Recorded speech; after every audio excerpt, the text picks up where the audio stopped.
হ্যাঁ বলো মা। আমি পৌঁছে গেছি, বাস স্ট্যান্ডে দাঁড়িয়ে আছি। আমি 10 মিনিটের মধ্যেই পৌঁছাচ্ছি, তুমি ওখানেই দাঁড়াও। আচ্ছা ঠিক আছে দাদু।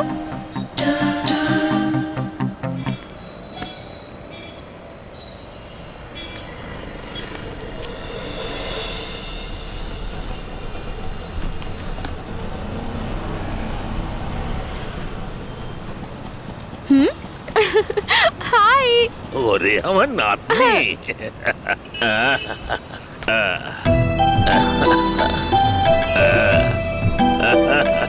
কত বছর পর তোকে দেখলাম। কেমন আছিস? ঠিক আছিস? আমি ভালো আছি দাদু, তুমি কেমন আছো? আমারও খুব মনে পড়তো। চল চল চল। হ্যাঁ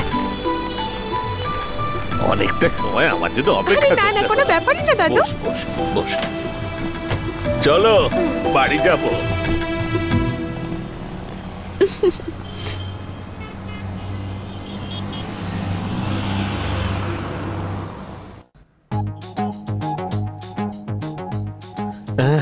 বারোটা বেজে গেল, এখনো তো কেউ এলো না।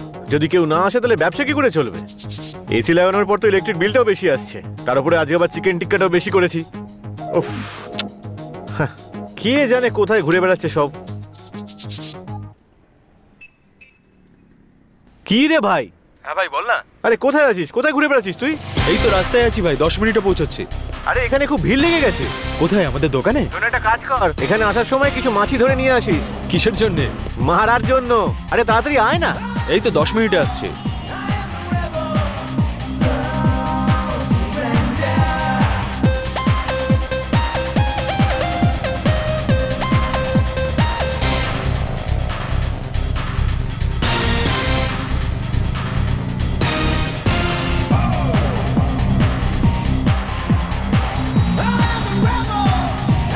ওই দেখো কিরকম ভাবে হেলে দুলে আসছে।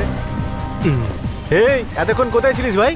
ভাই ডেলিভারি করতে গিয়ে দেরি হয়ে গেল। আরে মেয়েরা ডেলিভারি করে এত তাড়াতাড়ি চলে আসে, আর তোর এত দেরি হয় কেন রে? হ্যাঁ এমন মারবো না। দেখ ফোনটা কার, গুলবাজ কোথাকার। ভাই আমার ফোন বাজছে না, হয়তো তোর ফোন। আরে আমার ফোনটা ভেতরে আছে। আরে কোথায় রিং? দেখ তোর ব্যাগের ভেতরে। আমার ব্যাগের ভিতরে? আরে দারুণ ফোন তো, দে দে আমাকে দে। আরে ভাই জানি না কার না কার ফোন, ইয়ার কি মারিস না, দেন আমাকে। হ্যালো, কে বলছেন? হ্যালো, আমি সুধা বলছি। হ্যালো, আমি সুধা বলছি। আপনি শুনতে পাচ্ছেন আমার কথা? প্লিজ একটু উত্তর দিন। আসলে ওই ফোনটা আমার। আমি বাস স্ট্যান্ডে ভুল করে ফেলে এসেছিলাম। হ্যালো, চুপ করে আছেন কেন? কি মিষ্টি গলা, আপনি কথা বলতে থাকুন। বলুন না প্লিজ। শুনতে পাচ্ছি না আমি, বলুন না। কি বলছেন? আপনার নাম সুধা তো? আপনি আপনার ফোনটা আমার বাইকের উপরে রেখে চলে গেছেন, আর আপনি বলছেন যে আপনার ফোনটা বাস স্ট্যান্ডে হারিয়েছেন। ঠিক বললাম তো? যখন সবকিছু শুনতেই পাচ্ছেন তাহলে উত্তর কেন দিচ্ছেন না? ও ফোনটা চুরি করতে চান তাই তো? না না, ফোনটাকে নয়, আপনাকে। আরে ফ্লার্ট করছিস নাকি রে? কি বললেন? ম্যাডাম আমি আপনার মিষ্টি গলার প্রেমে পড়েছি। সত্যি বলছি আমি কোকিলের মতো আপনার গলার স্বর। হ্যালো মিস্টার, আমার বয়স কত সেটা আপনার জানা আছে? আমার আরে কি হলো রে? এমন ভাবে শ্বাস নিচ্ছিস যেন করোনা হয়ে গেছে তোর। আরে ওর 40 বছর বয়স। আরে তাহলে তো আমার জন্য ঠিক আছে। আরে ভাই ছাড় না, আমাকে কথাটা তো বলতে দে। রাখ ফোনটা।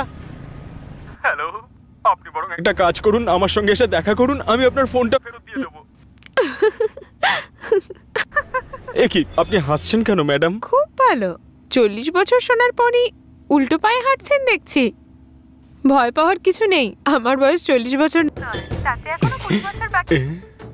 Thank you madam. কিসের জন্য? আপনি সত্যি কথা বললেন তাই, আর আমি শুনেছি যারা সত্যি কথা বলে বলে তাদের দেখতে খুব সুন্দর হয়। তার মানে আপনাকেও দেখতে সুন্দর তো। থাক থাক, অনেক হয়েছে। ঠিক আছে, আমি এখানে 1 সপ্তাহের জন্য এসেছি, আমার দাদুর বাড়িতেই আছি। আচ্ছা, যাওয়ার সময় আমি আমার ফোনটা নিয়ে নেব, ততক্ষণ পর্যন্ত আমার ফোনটা আপনার কাছেই রাখবেন। কিন্তু হ্যাঁ, কেন ফোন কেন অফ করে রাখবো ম্যাডাম? আমার মা আমাকে প্রচন্ড সন্দেহ করে, সিবিআই এর থেকে কিছু কম যায় না। ও হো। আপনার ফোন নাম্বারটা আমায় দিন, আমি যাওয়ার সময় আপনাকে ফোন করে নেব। ম্যাডাম আপনি অ্যাড্রেসটা বলে দিন, আমি ফোনটা ওখানে পৌঁছে দেবো। না, তার কোনো দরকার নেই, আমার এগুলো ঠিক মনে হয় না। কেন ম্যাডাম? কারণ ফোনেই আমার আওয়াজ শুনে আপনার এত ভালো লাগছে, আর তারপর যখন আমাকে ফোনটা দিতে আসবেন তখন থ্যাঙ্কস বলতে হবে, আর তারপরে আমাদের বন্ধুত্ব হয়ে যাবে। এই বন্ধুত্বটাকে শেষও তো করা যাবে না, তাই না? তা আপনি কি কারোর সাথে বন্ধুত্ব করেন না নাকি? সেরকম ব্যাপার নয়, আমার মা এগুলো একদম পছন্দ করে না। শুধু মেয়েরাই আমার বন্ধু হোক, উনি সেটাই চান।